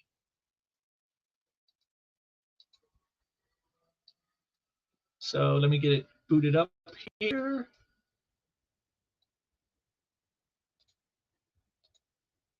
It, of course, once again comes from the great Eric July, the man who some are starting to refer to as the Black Stan Lee, which I think is hilarious. But here we go. Due to the way content spreads with algorithms and commentary, the future can sometimes look bleak with modern entertainment. But I'm here to tell you that I'm actually optimistic for the future in two industries, and that's comics and gaming. My company, the Rippaverse, is off to a roaring start. So you might think that it's easy for me to be optimistic. But even if this was excluded, I'm stoked about the future. You hear me say a lot that the barrier of entry has been lowered or completely eliminated in some cases. There are now alternative methods to fund comics, such as crowdfunding, and social media allows creators to connect and have a direct line of sight with their audience. The industry is repositioning its standard. In all honesty, there is no standard. It's like the Wild West out there, and it's exciting. And the more that people realize there isn't one way to get it, the more innovation we will see from both the financial side as well as the creative aspects of comics. Though a much more expensive venture, gaming is going through a similar thing right now. People are doing some unbelievable things with these engines. So games are being made by smaller teams on a much smaller budget, but they're still competitive. A more obvious look into this new future of gaming is one of the most hyped games right now being Helldivers 2. And though I'm sure it costs millions to make, several millions, it's not technically a AAA game, and Arrowhead is an independent studio. I say this to say that just because people are spending hundreds of millions of dollars doesn't mean they're making the best games with the largest player base. And as technology grows, we'll see even more examples of cheaper games with enthusiastic player bases. And all of the games that I'm personally excited for in the future are by no means AAA or quadruple A. I'm optimistic about the industry as a whole. Now, if the only entertainment you consume is mainstream, then I can see why you'd be a little more pessimistic about gaming and comics. Those have not been in the best spot, and at best, it's hit or miss. But to me, that speaks to the overall changes of the industry. The beat of those industries no longer rests upon the status of the major players. That's the big shift that we're seeing across the board with entertainment. Information and tools are far more accessible, and the means have been made either more affordable or they're more decentralized in comparison to years past. And for that reason, I'm not just optimistic about the future of gaming and comics. I'm on the moon about it all, because when you think about it, we're just getting started. The capabilities have yet to even be discovered. And there you go. Great Eric July, folks. And I want to believe what he says. I want to have that same optimistic view that he does, because I think it's needed. I mean, again, as you saw from all that I've shown you here today, it's very much needed, because there is a lot going wrong. There is a lot of stuff that is not working, and people who are in power right now, people in the mainstream who have their hands on the levers, they're either not paying attention or they just don't care. Which is why you get nostalgia baiting, to get you to spend your money on stuff that you already probably own yet again, because they've got nothing else.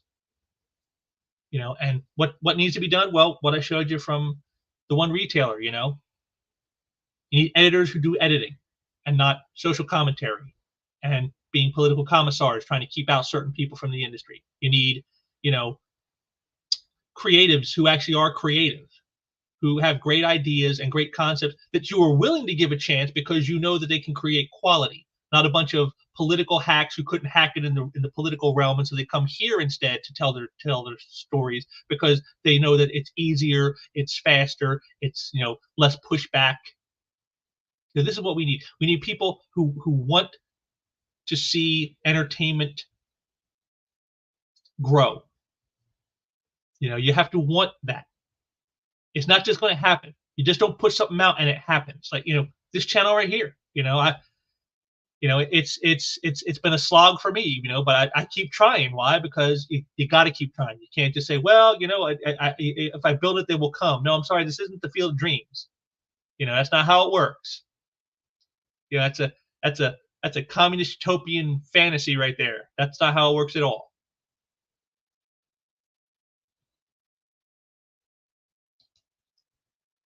The main thing is that retailers are not interested in acknowledging the majority of the content. 90% of all comics is no longer even available through the direct market.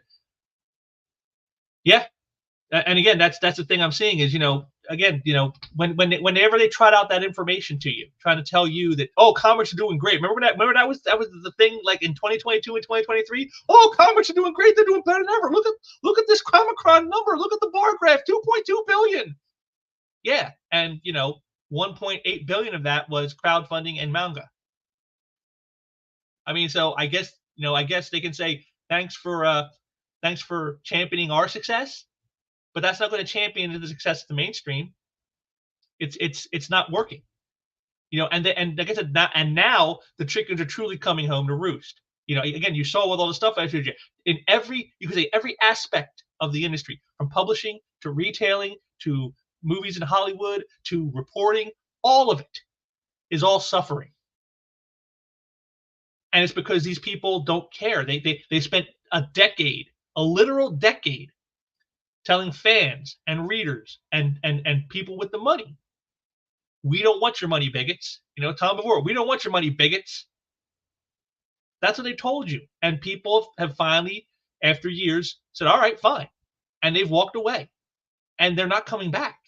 I think most of the people who have walked away in the last decade, they're not coming back. Even if say you had a magic wand and pow, and you made comics back the way they were in the 80s and the 90s. Most of the people that walked away, they're not coming back. Even if that happened. This is why the nostalgia bait that they're pushing out there right now is going to fail. Because the people who would be interested in that stuff, most of them have long gone. And the few that are hanging on, by their fingernails, people like myself, maybe some of you who are watching this, we see it for what it is, and we're not gonna fall for it. We're not gonna support that because we know what it's about. They're not doing it because, oh, it's something that the fans want or because it's great work that needs to be more exposed out there. It's just simply, we want to sucker you for a few bucks. The people we told we don't want your money, biggest, well, we actually do want your money, biggest, but we just don't want you to know about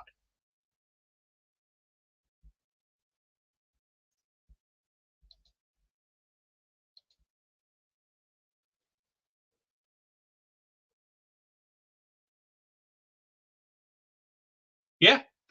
Yeah. I myself, Lewis, I haven't bought a new DC book in almost 4 years, and I haven't bought a Marvel one even before that. Like, it's got to be at least 8 or 10 since I bought a new Marvel book. So yeah, I mean, and this is what I'm saying is, if they went back to a time when they were doing the stuff even in the way you liked it, would you come back? Probably not. And this is what they're learning now. They've sown the wind, and now they're reaping the whirlwind.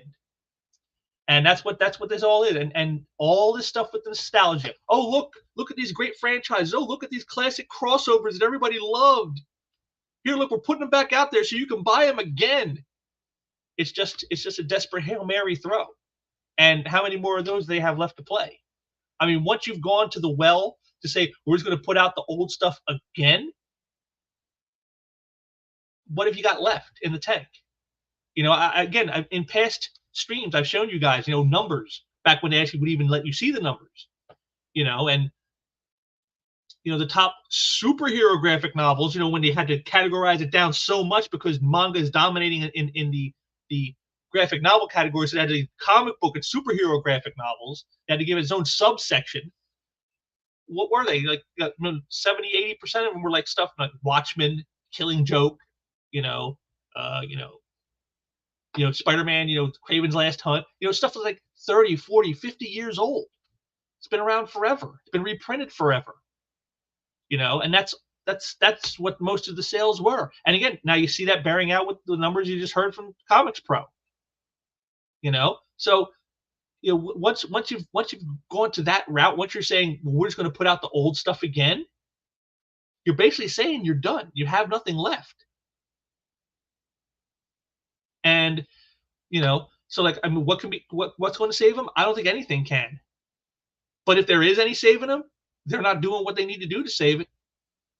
And there's nobody that's currently in power that I think wants to do that.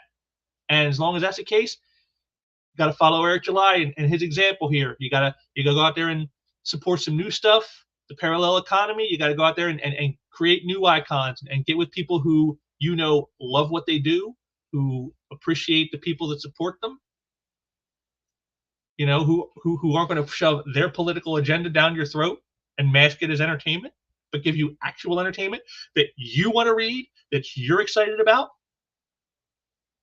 And so that's what I want people to think about it is. So don't fall for the nostalgia bait that the mainstream is trying to offer right now, because it's not going to save them.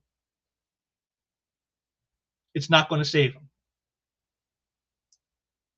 And so it's time for us to start looking to the future, I think. A future without a Marvel, without a DC, without a mainstream direct market. That's the future. And it's time for all the rest of us to get on board and quit holding out any hope that things are going to change in the direct market, because, again, now that they've fallen back on nostalgia, they've got nothing left.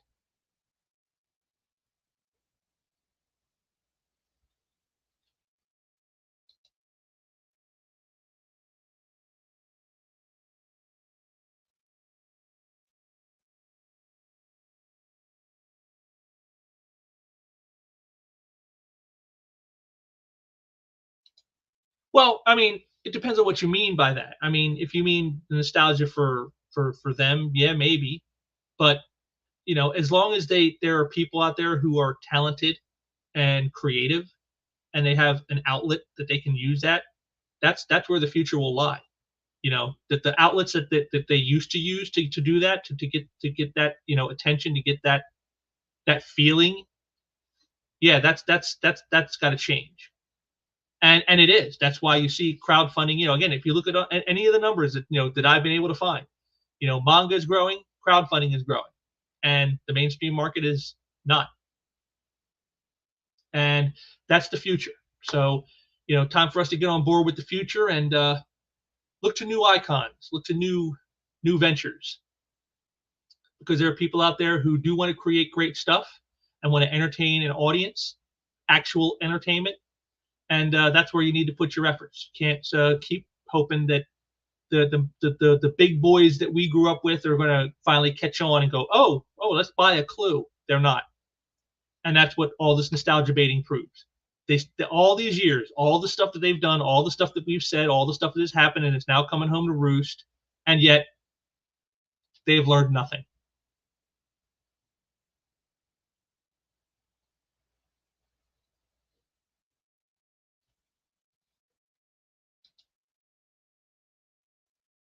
Yes, that's a good point. A very good point there, Lewis. I agree. Again, you have to start looking outside the same old places, because again, even if they were to go back to what they used to be, are the people going to come back? I don't think they are. And that's what I've learned from all of this. This has been a journey for me. All these streams I've done, it's been 4 years, and it's been a journey for me. And I've learned, that's not only have they learned nothing, but even if they were to somehow do a 180 and turn it all around, it's not really going to matter that much, because they've driven away the people. They've told them too often that they're bigots, that they're Nazis, they're evil. And you can't do that to an audience and keep them. I mean, I've never known anybody in any type of venture who had an audience and they just castigate them the way the comic book audience has been by the people in power, and kept that audience. So, but I want to thank you all for joining me today. Like I said, I hope I made a few good points in there. I hope I got you thinking about some things, and like I said, just let's look to the future and make some bigger and brighter things. Hold on to some optimism. I know things looking pretty bleak, but it's bleaker for the people, as you saw here today, that the ones who are doing the stuff to us. They're not having a good time of it themselves now. So that's that's where we are. So just let's move on forward with some new stuff, and that's what I'm going to be doing. So hopefully I'll have something for you guys soon. I think I have a couple of crowdfunded books that are finally going to be showing up. One that has been long overdue, and so I'll probably have those for you. Hopefully, hopeful for the end of the month, so I can do some unboxing videos for you. And after that, well, we'll see what happens. But I want to thank you all again for joining me today. Be sure to check out the links below if you want to talk to me about something, hook up with me. Maybe you got some ideas for some stuff. Maybe you want to do something here, and hey, I'd gladly platform somebody with some good ideas. You want to come on here and talk about them? Let's do it. I'm always open. So thank you all for joining me today. I hope you got some worthwhileness out of this. And until next time, take care.